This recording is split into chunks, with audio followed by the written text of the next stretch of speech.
May pamilya ka ba na medyo nakakaangat-angat na sa buhay? Yung nagsikap naman sila para sa sarili nila. And nagkaroon sila ng mga sarili ng investments. Kung may kakilala ka na ganun or pamilya mo, pamangkin mo, pinsan mo, gawin mo to. Gawin mo to para mas maging okay. Para masira mo yung mga desisyon nila. 'Di ba? Ganun naman talaga tayo eh. At ito yung gawin mo. Kapag nakikita mo na yung mga investments na nakakakuha na ng mga paupahan, nakakakuha ng mga sanlaan, ipagchismisan mo. Pag nakita mo na, ay, may bago na naman investments to, nakakuha naman ng bagong paupahan, nakabili na ng tindahan na pagkakakitaan nila. Di ba? Kahit hindi pa masyadong malaking kita nila, sigaan mo na, ano ka ba? Sigaan mo na para ma-postpone or ma-cancel na yung source of income nila. Kasi pag nasira mo yung source of income nila, mas magiging okay. Malalampasan mo na ulit sila. Kahit nalampasan ka man nila, malalampasan mo ulit kasi nasira mo di ba? Ganun yun. Ang gawin mo, questionin mo sila. Sabihin mo, uy, saan galing yan? Baka naman yung ginagawa mo, kaya ka nakabili ng ganyan, kaya ka nakabili ng paupahan, nakabili ka ng maliit na tindahan na pagkakakitaan mo kasi galing siya. I mean, yung mga, baka naman kasi yung mga naging transaction mo, mayroong connection sa illegal na droga, ganun. Yun yung gawin mo, bilang tita, bilang isang pamilya, sigaan mo. Ano ka ba? Alang naman mas yaman ka pa niyan, di ba? Di ba ang tagal mo na dyan, yayamanan ka lang ng pamangkin mo. Kailangan hindi sila mas maging mayaman sa'yo. Di ba? Na kahit naman yung pinaghirapan nila na yun para makuha nila yung mga bagay na yun, ipinaghirapan naman talaga nila. O nagtrabaho sila.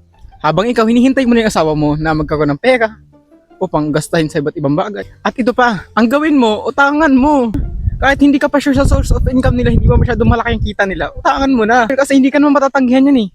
Kasi tita ka, pamilya ka, kapag nautangan mo na, yan na, medyo malulugi na, huwag mo babayaran. Alam mo bayaran mo, di ba? Kahit singiling ka, sabihin mo wala kang pera, di ba? Kasi kapag nasira na yung desisyon ng mga yan, kasi hindi pa sila sanay masyadong patakbo ng negosyo, hindi pa nila alam paikutin masyado yung pera nila, masisira yung desisyon ng mga yan. Pag nasira mo yung desisyon nila, mas matataasan mo ulit sila.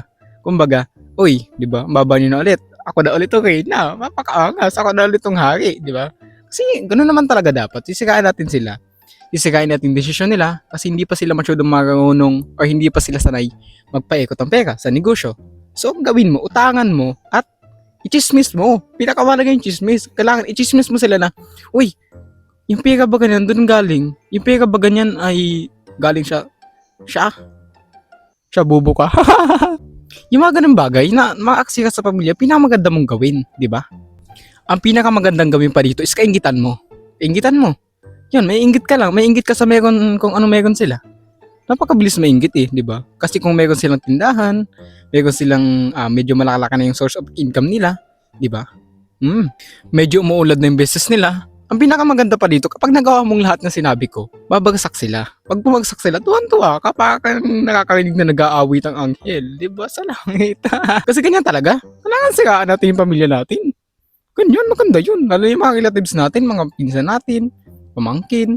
Yan, maganda yan. Ayan, kapag nagawa mo yan, idol na kita sa pag-isa samang tao. Napaka